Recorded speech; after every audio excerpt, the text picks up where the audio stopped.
Assalamualaikum warahmatullahi wabarakatuh. Waalaikumsalam warahmatullahi wabarakatuh. Bismillahirrahmanirrahim. Alhamdulillahi rabbil alamin. Wassalatu wassalamu ala ashrafil mursalin, imamil muttaqin, sayyidil ghurril muhajjalin, wa ala alihi wa ashabihil mujahidin at-tahirin, amma ba'du. Saudara-saudara kaum muslimin rahimakumullah. Satu hari ketika seorang ulama besar bernama Al-Imam Al-Faqih Abu Lais tengah berjalan-jalan di dekat kota Basrah, berkelumpulah sekelompok orang di dekat beliau. Mereka datang mengajukan satu pertanyaan. Imam, kami ingin bertanya.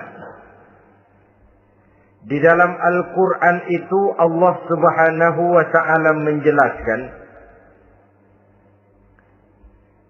Ud'uni astajib lakum. Berdoalah kepadaku, aku akan jawab doamu. Mintalah kepadaku, aku kabulkan permintaanmu.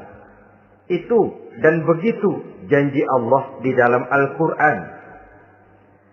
Kami, kata orang-orang tadi, sudah lama berdoa kepada Allah. Tapi kenapa sampai sekarang doa kami ini belum dikabulkan? Katanya, Ud'uni astajib lakum. Kalau kamu berdoa, aku jawab, aku penuhi, aku kabulkan doamu. Itu janji Allah. Kami sudah lama berdoa pagi, sore, siang, malam. Nyatanya sampai sekarang doa kami belum dikabulkan. Ini bagaimana? Apa ayat Quran salah? Apa Tuhan lagi lempengan gak denger?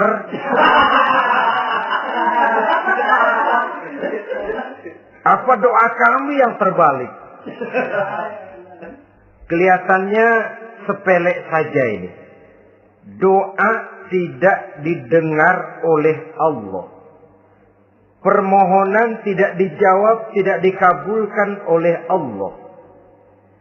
Tapi sebenarnya kalau kita mau merenung, kemalangan apa yang paling besar dalam kehidupan ini? Selain daripada kalau permohonan dan doa kita sudah tidak dihiraukan oleh Allah. Artinya hidup sudah tidak diopeni oleh Allah. Jangankan Allah, saudara-saudara. Kita nggak diopeni sama mertua saja bingung. Ini mertua diem aja, kalau saya salah apa salahnya, kalau ada yang dikepengenin apa kepengenannya, boyak ngomong kenapa diem begitu. Ini tidak diopeni oleh Allah. Kemalangan apa yang lebih malang selain daripada kalau doa sudah tidak didengar oleh Allah. Itu sudah kemalangan yang paling malang, lebih malang dari kota Malang saya kira.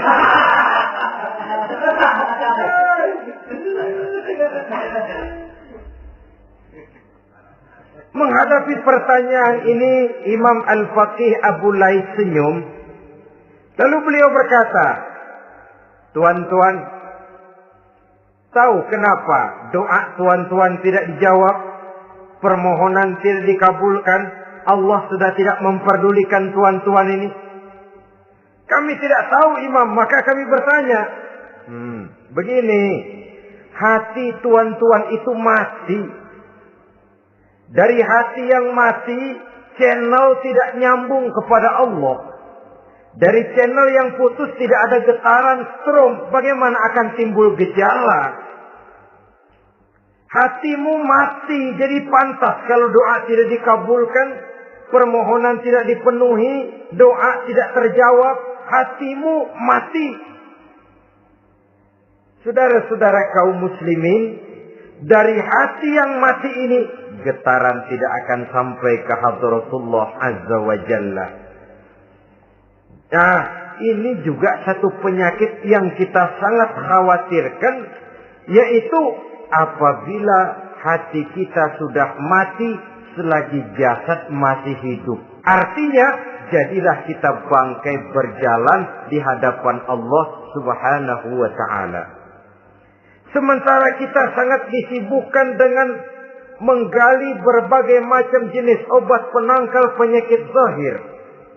Dan kita kurang perhatian untuk mencari obat penangkal penyakit batin yang kalau diserang penyakitnya menghancurkan kehidupan abadi di akhirat nanti. Perkembangan ilmu kedokteran nyata benar diikuti dengan perkembangan jenis-jenis penyakit. Makin maju ilmu kedokteran, makin modern penyakit.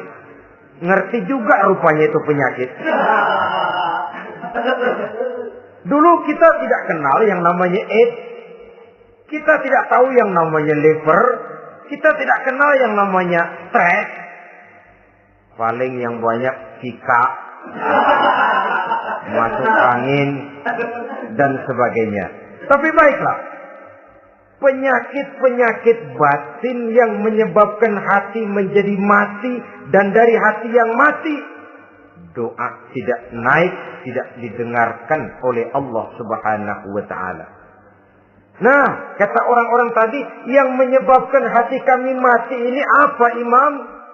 Beliau menjawab, pertama, araftumullaha wa lam tu'tuhu haqqahu.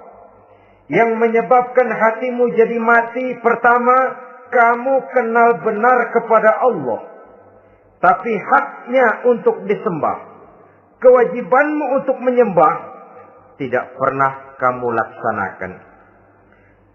Bagaimana Allah tidak akan jauh dari kita kalau kita tidak akan mengadakan pendekatan kepadanya. Dan pendekatan kepada Allah hanya bisa kita tempuh melalui jalur kegiatan ritual ibadah. Allah akan terlalu jauh apabila kita hanya membicarakannya lewat filsafat dan renungan yang mendalam. Tapi Allah akan dekat dan terasa hadir dalam hidup apabila kita dekati ia dengan pelaksanaan ibadah kepadanya. Kamu kenal Allah, tapi hakmu untuk menyembah, kewajibanmu untuk menyembah, haknya untuk disembah, tidak pernah kamu laksanakan. Kalau soal Allah kita kenal bukan main. Bahkan tidak hanya kita mengajarkan kenal juga kepada anak-anak kita. Kalau ditanya siapa pencipta matahari, bulan dan bintang? Allah. Siapa pencipta lautan, gunung, hutan belantara dan sungai-sungai? Allah. Siapa pencipta bumi, matahari dan sebagainya? Allah. Sembahyang apa enggak? Bagaimana nanti?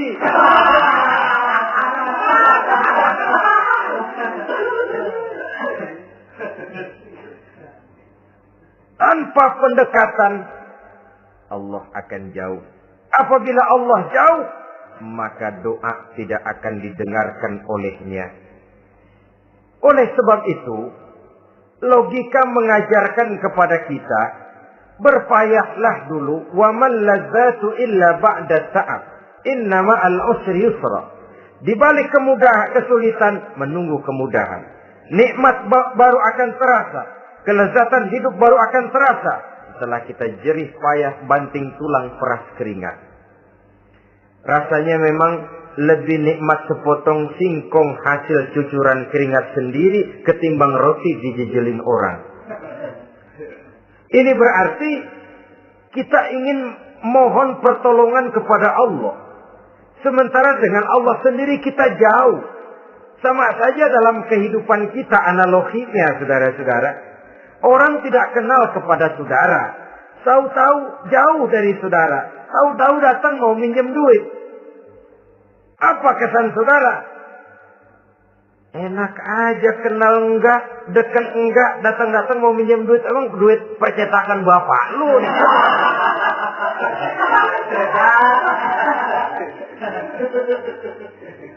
Sedangkan yang kita kenal, sedangkan yang kita bertemu tiap hari, Sedangkan yang sering datang ke tempat kita, kalau satu saat dia pinjam duit, toh kita kadang-kadang masih mikir. Apalagi datang nggak pernah, berkunjung nggak pernah, ngobrol nggak pernah. Apalagi kenal juga nggak pernah, datang-datang mau minta. Macam apa? Datang nemuin Tuhan setahun 2 kali. Idul Fitri, doang Idul Adha. Doa cerewet banget. Apa aja diminta. Saudara hadirin, bagaimana doa akan kabul, permohonan akan dijawab. Jikalau kita jauh dari Allah, kita kenal Allah, haknya untuk disembah, kewajibannya untuk menyembah, tidak pernah kita laksanakan. Itu yang menyebabkan hati kita lalu menjadi mati. Padahal mengenal Allah, setelah mengenalnya, mengadakan pendekatan kepadanya melalui ritual ibadah yang dicontohkan oleh Rasulullah Sallallahu Alaihi Wasallam. Ini hal pertama yang menyebabkan hati jadi mati. Kamu terlalu kenal Allah, tapi tidak pernah menyembah kepadanya. Sama aja orang kerja kagak, habis bulan mau minta gaji. Kita jitak kepalanya. Macam apa? Kerja enggak, tahu-tahu datang mau minta gaji.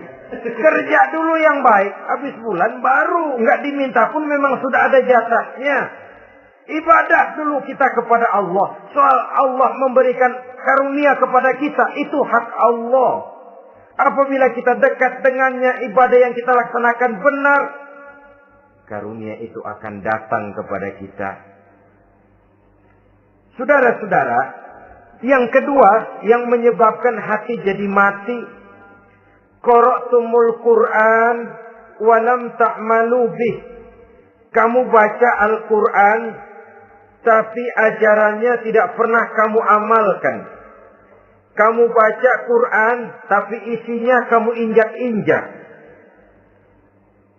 Sehingga ada peringatan dari Rasul Sallallahu Alaihi Wasallam.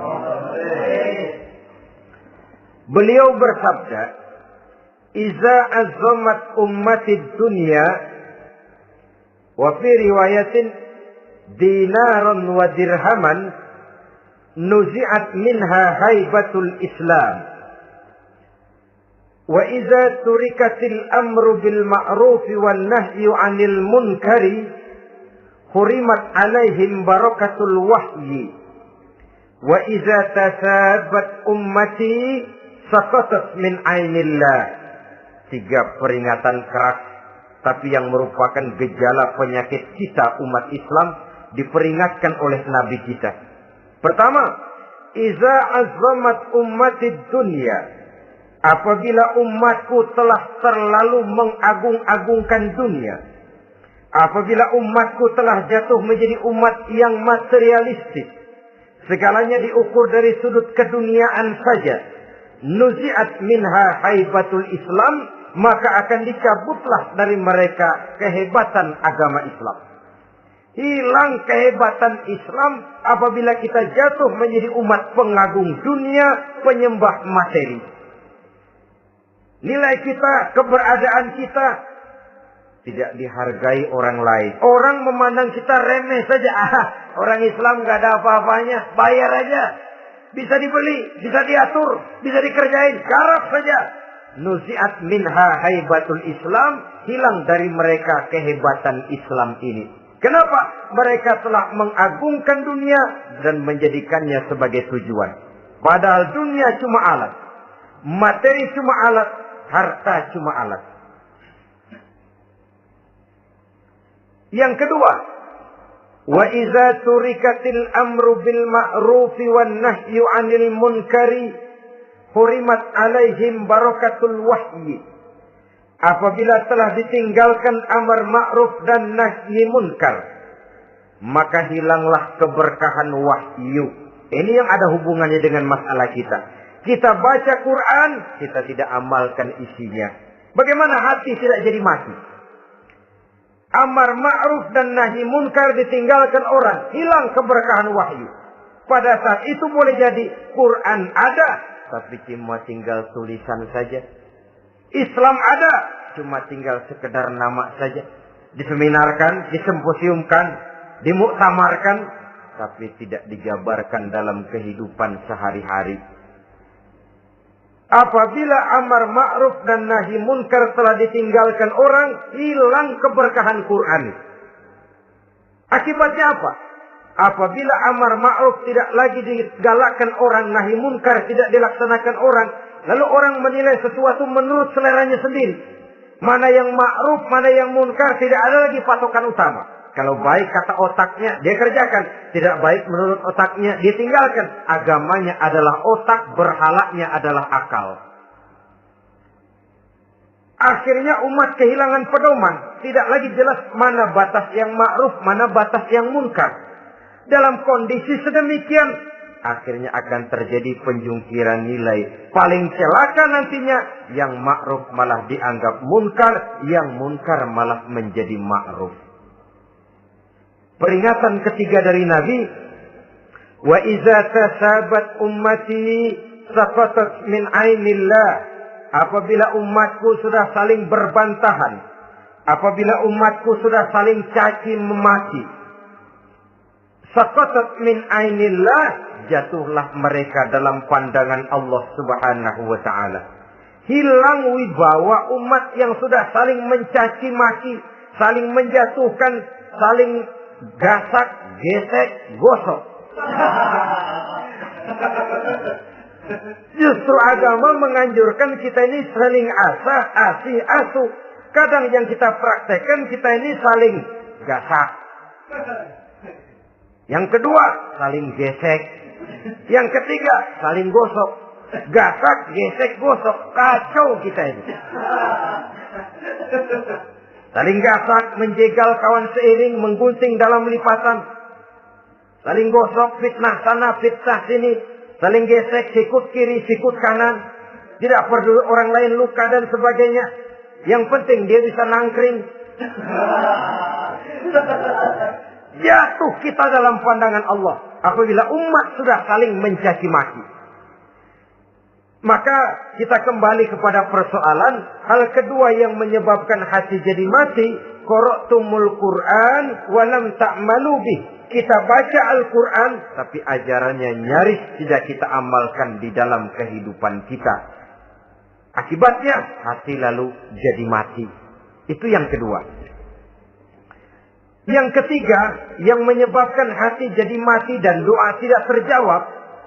Idda'aitum annakum min ummati Muhammadin sallallahu alaihi wasallam wa lam ta'malu bi sunnatihi. Kamu mengaku, kamu memproklamirkan diri sebagai umatnya Nabi Muhammad, tapi sunnahnya tidak pernah kamu amalkan. Malahan perkembangan paling akhir, bukan saja tidak mau mengamalkan sunnah, malah mengingkari sunnah. Inna lillahi wa inna ilaihi raji'un.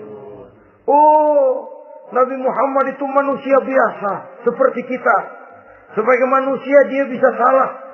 Dan ternyata hadis banyak yang palsu. Yang otentik cuma Quran. Selebihnya adalah sejarah. Tidak ada itu sunnah. Langsung saja kepada Quran. Oh, hadis itu bukan sumber hukum. Oh, tidak perlu mengamalkan sunnah. Saudara-saudara kaum muslimin, mengaku kita umat Nabi, tapi sunnahnya kita campakkan. Tidak kita amalkan. Setelah tidak kita amalkan, kita campakkan. Setelah kita campakkan, kita ingkari pula. Inna lillahi wa inna ilaihi raji'un. Bagaimana hati tidak jadi mati? Kalau siang malam kita memproklamirkan diri sebagai umat Nabi Muhammad, sementara sunnahnya kita campakkan, kita abaikan, dan kita ingkari dia. Sunnah itu. Padahal, jikalau sekarang kita mengenal Islam, jikalau kita sekarang ngerti halal haram, tahu hak batil, bisa memilah dan memilih antara yang ma'ruf dengan yang munkar, itu utamanya adalah karena jasa Nabi Muhammad sallallahu alaihi wasallam. Yang dari generasi ke generasi dilanjutkan oleh para sahabat, oleh tabi'in, oleh tabi'in, terus oleh para ulama-ulama sampai kepada kita sekarang ini. Walaupun beliau hanya berfungsi sebagai penyampai, tapi kepribadiannya dijadikan model oleh Allah Subhanahu wa taala di dalam kita melaksanakan kehidupan beragama. Bahwa beliau manusia seperti kita, memang dalam arti unsur biologisnya ya manusia. Punya darah, punya daging, punya hati, punya perasaan, bisa sedih, bisa gembira. Tetapi beliau itu termasuk basyarun la kal basyar. Manusia yang tidak seperti manusia pada umumnya. Punya spesifik. Dan itu wajar sebagai seorang Rasul pilihan Allah. Apalagi merupakan Rasul pilihan dari sekian puluh pilihan. Bahwa jamrud itu batu memang. Tapi nilainya kan berbeda dengan batu kolar. Satu truk batu kolar dengan barangkali segenggam batu jamrud, nilainya tentu jauh lebih mahal batu jamrud. Kalau soal batunya, sama batunya, tapi nilainya berbeda karena esensinya berbeda. Kita manusia, Nabi Muhammad juga manusia, sama manusianya memang, tapi kualitasnya, nilainya tentu jauh panggang daripada api. Itu sebabnya Allah menjadikan beliau sebagai model. Laqad kana lakum fi Rasulillahi uswatun hasanah. Di dalam diri Rasul itu terdapat contoh teladan yang sangat baik bagi kita. Oleh karenanya, pada pertemuan kali ini, apabila kita konsekuen mengaku umat Nabi Muhammad, marilah konsekuen juga menegakkan sunnahnya. 3. Yang keempat, yang menyebabkan hati jadi mati dan doa tidak terjawab. Akaltum ni'mata rabbikum walam tashkurulah. Tiap hari kamu makan nikmat Tuhanmu, tapi kamu tidak pernah mau bersyukur kepadanya, kepada Allah Subhanahu wa ta'ala. Nikmat Tuhan kita doyan banget. Tidak pernah sehari dan sesaat pun terlepas diri dan hidup ini dari nikmat-nikmat yang diberikan Allah. Sejak kita bangun tidur sampai tidur kembali, bahkan tidur itu sendiri, di pasar, di sawah, di kantor, dimanapun kita berada, nggak pernah nikmat Allah berhenti. Hidup kita dalam alam diberikan segala fasilitas untuk menunjang kehidupan. Nggak pernah Allah pasang pajak matahari, nggak pernah Allah pasang pajak gas udara. Nikmat-nikmat yang banyak itu tiap hari kita kecap, tiap hari kita nikmati. Tapi kita tidak pandai bersyukur. Padahal Allah memberikan peringatan keras dalam hadis qudsinya. Man lam yashkur ala na'ma'i wa lam yasbir ala bala'i falyakhruj min tahti sama'i wal yatlub rabban siwaya. Siapa yang tidak mau bersyukur terhadap nikmat yang aku berikan kepadanya dan tidak mau bersabar terhadap ujian yang aku berikan kepadanya, silahkan keluar saja dari kolong langit ini dan cari Tuhan selain aku. Diusir oleh Allah.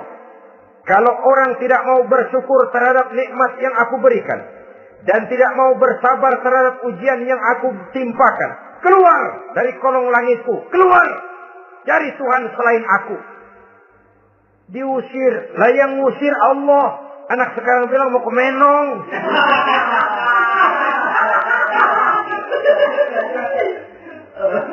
Kalau diusir kita dari Jakarta, masih bisa pindah ke Bandung.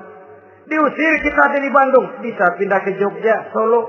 Diusir kita dari Indonesia, bisa pindah ke Singapura, Malaysia. Diusir dari kolong langit, mau cari langit mana lagi? Kalau kau tidak mau mensyukuri nikmatku, tidak sabar terhadap ujian yang aku berikan kepadamu, keluar saja, keluar dari kolong langitku ini, dari Tuhan selain aku. Kalau istilah kita mah Tuhan, jengkel banget udah itu. Nikmatku, yang nikmat yang aku berikan kau makan. Tapi kepadaku engkau tidak pernah mau bersyukur. Saudara-saudara kaum muslimin rahimakumullah. Wajar. Kita dulunya tidak ada. Sekarang ada. Nikmat.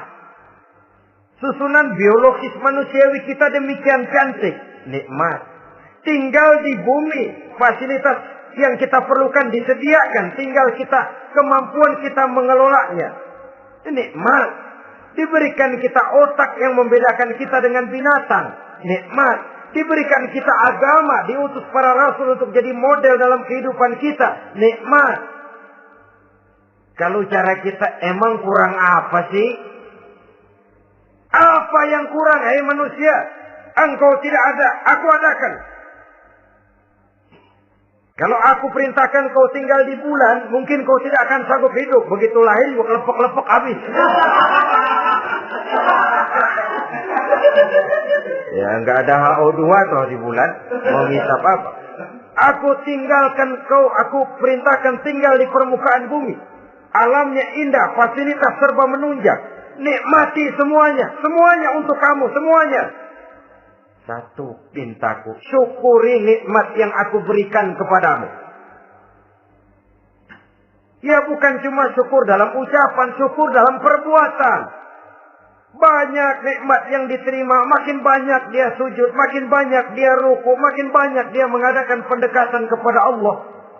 Syukur dalam artian berupa tindakan dan perbuatan, mempergunakan nikmat sesuai dengan kehendak yang memberikan nikmat itu sendiri kepada kita. Saudara-saudara kaum muslimin rahimakumullah. Ini penyakit yang keempat. Kamu makan nikmat Tuhanmu, tapi kamu tidak pernah pandai bersyukur kepadanya. Mensyukuri nikmat yang diberikan tadi. Bagaimana hati tidak jadi mati? Kita sibuk mempersolek jasmani, mencari obat penangkal penyakit zahir. Maka yang ramai di zaman sekarang, saudara lihat, salon, fitness, senam, macam-macam jenis.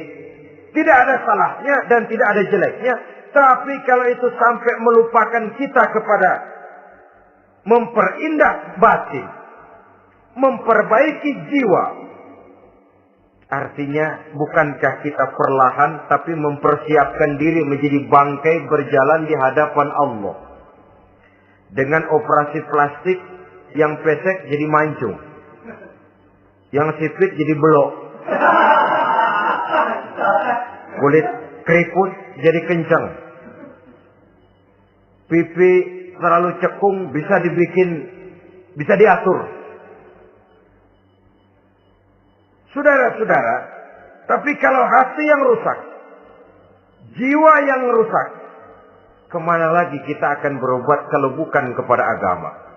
Maka hati itu jadi mati apabila kita selalu memakan nikmat Allah dan tidak pandai mensyukuri nikmat itu. Dari hati yang mati tidak akan ada getarannya. Oleh sebab itu doa tidak terjawab. Selanjutnya yang menyebabkan doa tak terjawab dari sebab matinya hati, qultum annal mauta haqqun wa lam tasta'iddu lahu.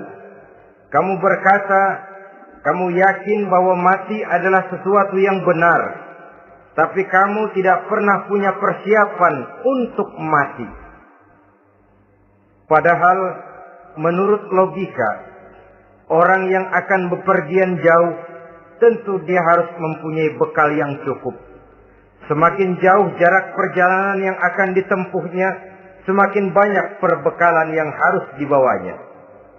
Dahulu, seketika beberapa jamaah dari Yaman akan melaksanakan ibadah haji dengan nekat, mereka berprinsip, pokoknya kan berangkat haji jadi tamunya Allah. Nanti Allah yang akan ngelayanin. Mereka nekat, modal badan doang berangkat. Diadukan kepada baginda Rasul, lalu turun peringatan dari Allah, wa tazawwadu fa inna khairaz zadi taqwa. Jangan begitu, bawa bekal, sesungguhnya bekal yang paling baik adalah takwa. Bahwa berangkat dengan bekal takwa itu bekal yang paling utama. Tapi bekal-bekal yang lain pun jangan diabaikan. Kalau kita akan berangkat untuk tujuan yang baik, bekal yang paling utama memang takwa. Tapi tidak berarti harus mengabaikan bekal-bekal yang lain. Begitulah, semakin jauh perjalanan yang akan kita tempuh, semakin banyak bekal yang harus kita hadapi. Kalau saudara mau pergi ke Surabaya, tidak membawa bekal kemudian berani berangkat, rasanya sih saya pikir itu bukan berani, nekat namanya. Sama saja orang belum pernah sembahyang, mati. Nekat orang. Berani amat. Belum berbuat kebaikan barang sedikit pun sudah mati. Nekat namanya itu. Sama saja tadi. Nggak bawa bekal apa-apa berangkat ke Surabaya. Sampai Surabaya belum tentu. Sengsara udah jelas. Belum punya bekal yang baik sudah mati. Sampai ke surga belum tentu. Tapi kebelangsak dan sengsara. Rasa-rasanya pasti itu. Oleh karena itu, kalau kita yakin masih sesuatu yang benar, sesuatu yang pasti datang menimpa, maka hendaklah kita mempersiapkan bekal. Kemudian, idda'aitumun najata minan nar, wa ramaitum fiha anfusakum. Kamu memproklamirkan diri ingin selamat dari neraka, tapi kamu lemparkan dirimu ke dalam neraka.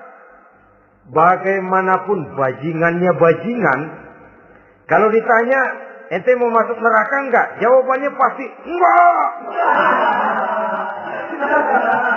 Itu pasti perbuatannya sendiri yang melemparkan dirinya ke dalam neraka. Membiarkan dirinya berlarut-larut, bertimbun-timbun dalam dosa dan kesalahan. Dan tidak akan ada niatan untuk memperbaiki diri. Hanyut di meja judi, habis ditelan minuman keras, fitnah sana, fitnah sini, hasud sana, hasud sini. Padahal mulutnya ingin selamat dari neraka, perbuatannya malah melemparkan dirinya ke dalam api neraka. Tidak ada orang yang lebih sayang kepada diri kita selain kita sendiri.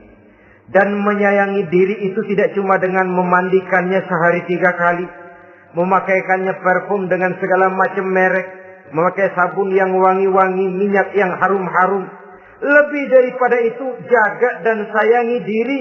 Jangan jatuhkan dia ke dalam perbuatan-perbuatan yang bisa menjerumuskan diri itu ke dalam neraka. Kemudian disambung oleh Imam Al-Faqih Abu Lais yang menyebabkan doa tidak terjawab karena hati mati. Idda'aitum dukhulal jannah walam ta'malu laha. Kamu ingin masuk surga, tapi kamu berat mengamalkan perbuatan yang bisa menyampaikan kamu ke surga. Semua kita kalau ditanya, mau masuk surga? Mau. Tapi jarang yang berlomba melakukan perbuatan-perbuatan yang bisa menyampaikan kita ke surga. Kemudian yang terakhir kata Imam Al-Faqih Abu Lais, dafantum mautakum walam ta'tabiru laha. Kamu menguburkan orang yang mati di antara kamu, tapi kamu tidak bisa mengambil iktibar, tidak bisa mengambil pelajaran dari mayit yang jenazah yang kau kuburkan itu. Mestinya kan nguburin orang tuh membuat sadar.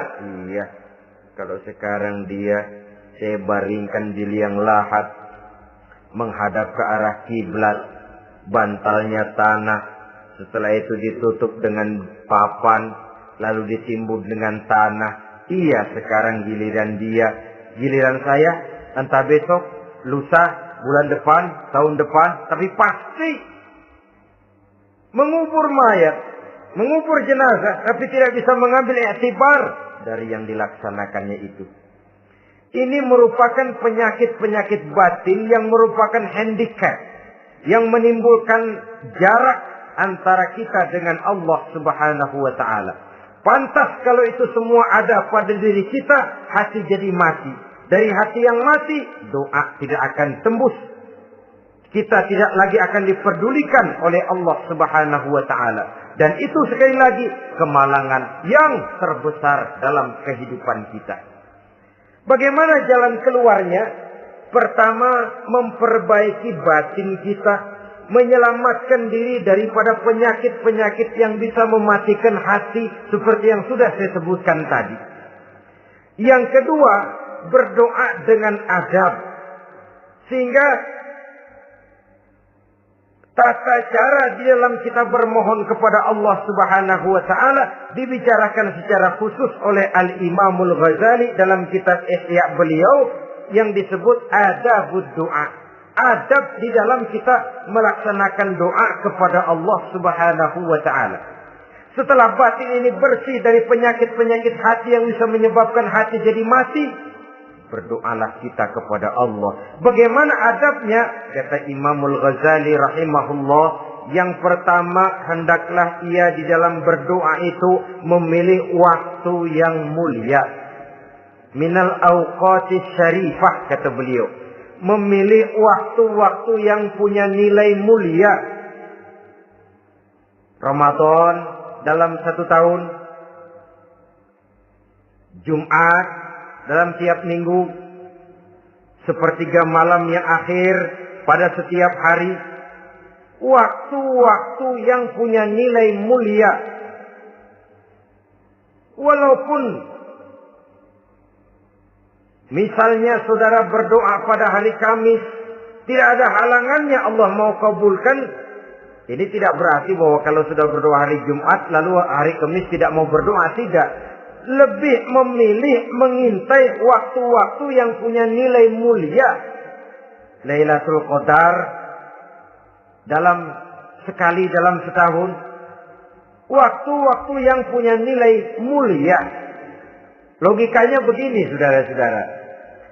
Kalau kita datang ke rumah seseorang, tujuan utama kita minjem duit, yang paling pertama kita perhitungkan tanggal berapa nih?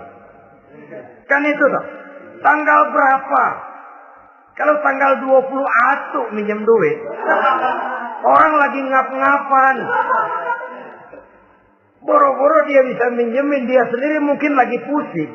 Kita lebih dulu kita amatin tanggal berapa nih? Yang enak sore apa siang? Jam 2. Jam 2 dia baru pulang dari kantor, tapi giliran tidur. Kalau dia tidur dibangunin datang mau minjem duit, kagak dimaki-maki juga kebagusan deh.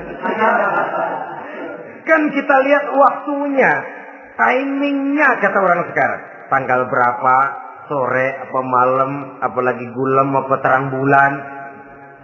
Itu semua sudah kita atur sedemikian rupa. Memilih waktu. Yang kedua kata Imamul Ghazali, memilih keadaan yang istimewa. Kalau tadi soal waktu, yang kedua soal keadaan. Ada situasi-situasi di mana doa itu diijabah oleh Allah Subhanahu wa taala. Di antaranya kata Imam Abi Hurairah, "Inda zahfi sufuf fi sabilillah." Pada waktu mengatur barisan perang membela agama, di situ doa kabul. Inda nuzulil ghais, ketika turun gerimis, di situ doa makbul. Inda iqamis shalah, ketika salat mau didirikan, riwayat lain, bainal azan wal iqamah, antara azan dan qomat, di situ doa makbul. Itu memilih keadaan-keadaan. Kemudian yang ketiga, kata beliau, berdoa menghadap kiblat. Ya, apa kalau doa madhab mudik Tuhan kagak tahu? Tahu. Tuhan gak dengar? Dengar. Cuma lebih etis. Lebih etis kalau kita berdoa menghadap ke arah kiblat. Saudara-saudara kaum muslimin rahimakumullah.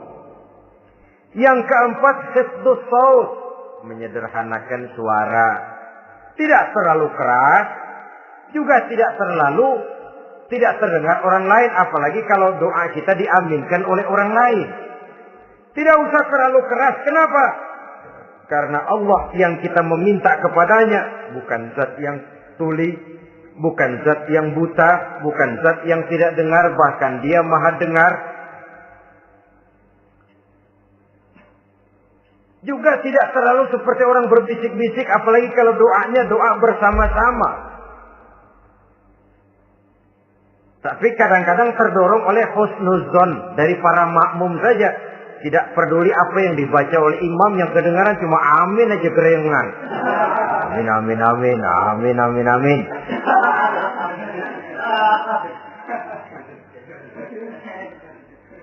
Juga tidak terlalu keras. Seperti orang berdoa, seperti orang pidato. Saudara-saudara kaum muslimin rahimakumullah. Yang kelima, alla yatakallafa saja fid doa. Dalam berdoa, kalau istilah kita, jangan nyelongcong. Sujak ini menunjukkan sikap berani kepada Allah. Misalnya ada orang berdoa, ya Allah ampunilah saya kalau engkau mau. Kalau Allah mau. Kasihanilah saya ya Allah kalau engkau mau. Itu doa orang songong.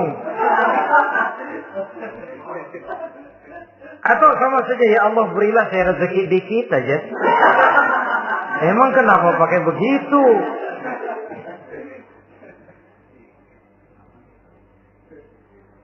Allah yatakallafa saja fi doa.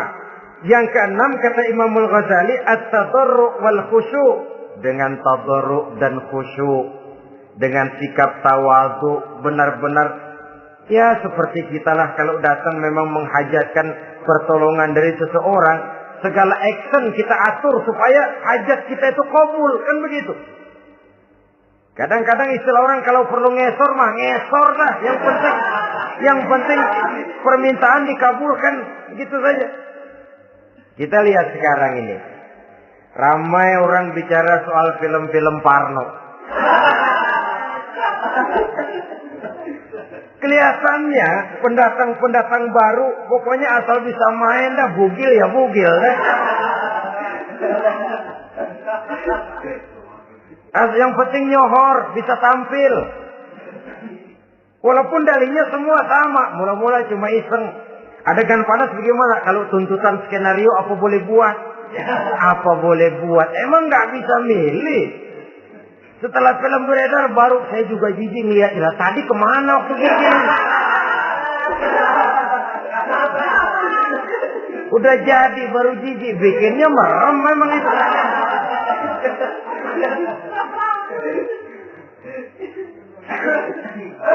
Tapi ada satu analogi, asal bisa main, asal bisa tampil di layar, apa saja jadi taruhan sudah. Bugil ya bugil dah.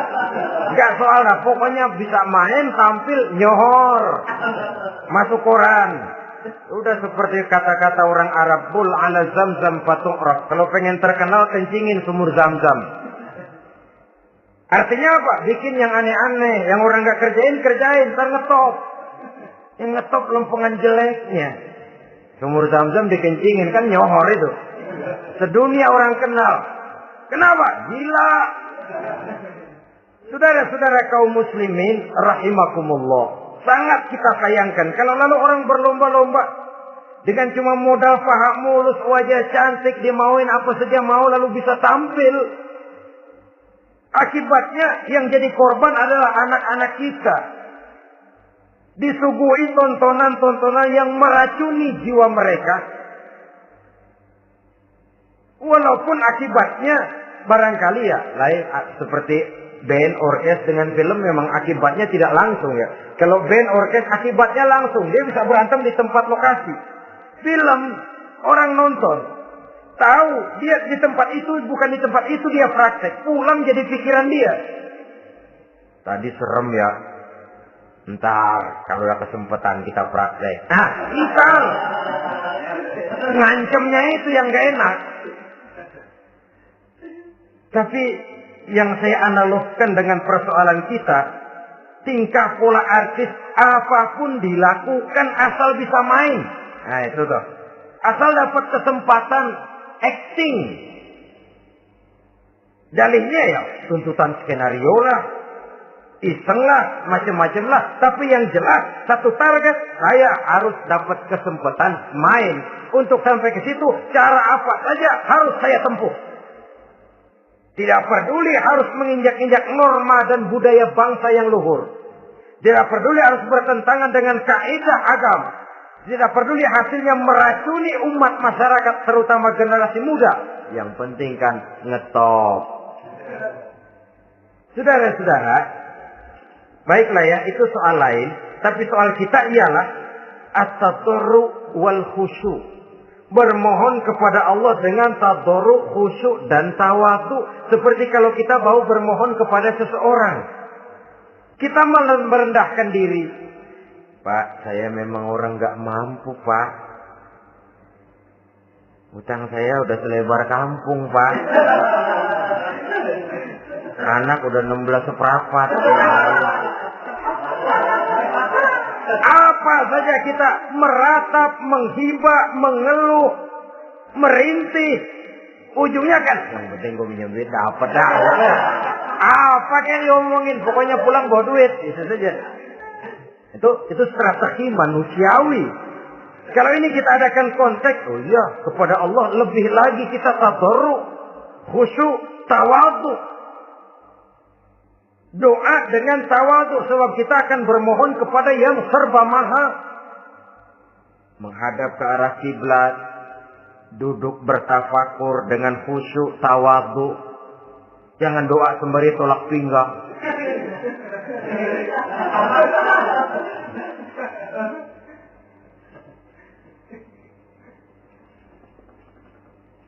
Yang ketujuh kata Imamul Ghazali, ayyujzimad du'a wa yuqina bil ijabah. Hendaknya dia menjazamkan doanya itu. Dan yakin bahwa doanya akan dikabulkan oleh Allah. Sebab kata Nabi, innallaha la yaqbalu du'aan min qalbin ghafilin lahin. Allah subhanahu wa ta'ala tidak akan menerima doa dari hati yang lalai dan main-main. Doa ke orang ugah-ugahan.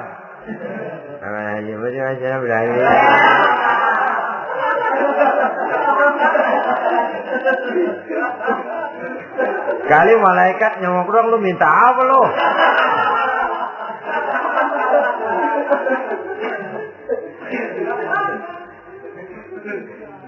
Seperti tadi itu, kita datang mau minjem duit sama orang, ngomongnya ugah-ugahan. Pinjam duit dikasih syukur enggak, ya udah. Ya enggak lah, enggak dikasih sudah. Kenapa? Mintanya begitu. Enggak serius. Dan enggak yakin bahwa doanya akan dikabulkan. Kalau kita sudah punya keyakinan, jangan-jangan doa saya enggak diterima Allah. Enggak. Kata Allah, ana inda dhanni abdi bi. Aku sih bagaimana menurut sangka hambaku kepadaku saja. Kalau sangkanya baik, aku baik. Kalau sangkanya doanya dikabulkan, aku kabulkan. So itu doa harus dengan pasti. Dan harus dengan yakin doa itu akan dikabulkan. Dan meluruskan harapan. Membenarkan cita-cita. Meluruskan maksud apabila doa itu dikabulkan oleh Allah subhanahu wa ta'ala. Saudara-saudara, oleh karenanya jangan doa setengah hati. Jangan berdoa sambil main-main. Apalagi menghadap kiblat dengan dua tangan terangkat sebagaimana dicontohkan oleh Rasulullah sallallahu alaihi wasallam. Bahwa berdoa tanpa mengangkat kedua tangan pun Allah tahu. Allah dengar. Tapi kelihatannya kurang serius. Seolah-olah terserah ada Tuhan mau dikasih ya kasih, enggak ya udah. Seolah-olah kita tidak serius dalam berdoa. Kemudian yang berikutnya kata Imamul Ghazali, ayyaftatahad du'a bi zikrillah fala yabda'u bi su'al. Hendaknya dia mulai berdoa itu dengan menyebut nama Allah, berzikir kepada Allah, fala yabda'u bi su'al, jangan langsung memulai dengan permintaan. Ini tata krama etisnya. Sama juga orang kirim surat. Salam sejahtera kami haturkan. Padahal enggak ada itu juga enggak apa-apa. Itu kan maksud mukaddimah saja. Besar harapan kami semoga Bapak dan keluarga di sini pun berada dalam keadaan sehat walafiat. Selanjutnya kami telah dengar dari berbagai teman tentang kedermawanan Bapak, tentang bantuan Bapak di berbagai bidang yang menyangkut sosial pendidikan. Sehubungan dengan itu maka kami bermaksud mengajukan permohonan. Baru masuk. Itu mah 15 kalimat kesonoin. Urusan lain. Intinya sehubungan dengan itu kami bermaksud memohon kepada Bapak. Kita mulai. Salam sejahtera kami haturkan, bersama ini pula kami macam-macam lah. Sama juga seperti tadi itu. Kita datang mau minjem duit. Datang karena kita tahu datang habis bulan. Malam terang bulan. Udaranya sejuk.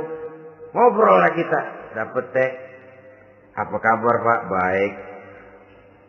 Aduh Bapak sih, untung dah Pak. Kayak pemurah lagi.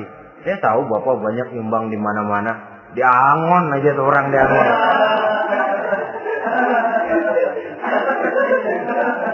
Kira-kira udah mau telap aja baru dikedat. Ngomong-ngomong Pak. Nah, mulai nih kalau udah ngomong-ngomong, ngomong dah tuh mulai. Baru masuk. Jadi etisnya berdoa itu dimulai dengan zikrullah. Karena itu umumnya dimulai dengan Alhamdulillahirabbil alamin. Kita puji dulu Allah.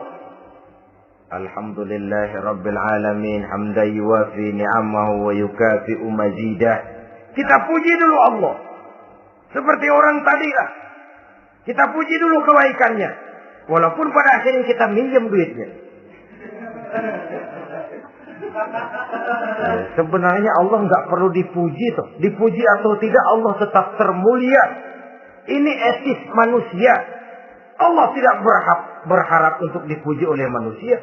Allah tidak untung seluruh alam memujinya. Manusia mau memuji atau tidak itu urusan manusia sendiri.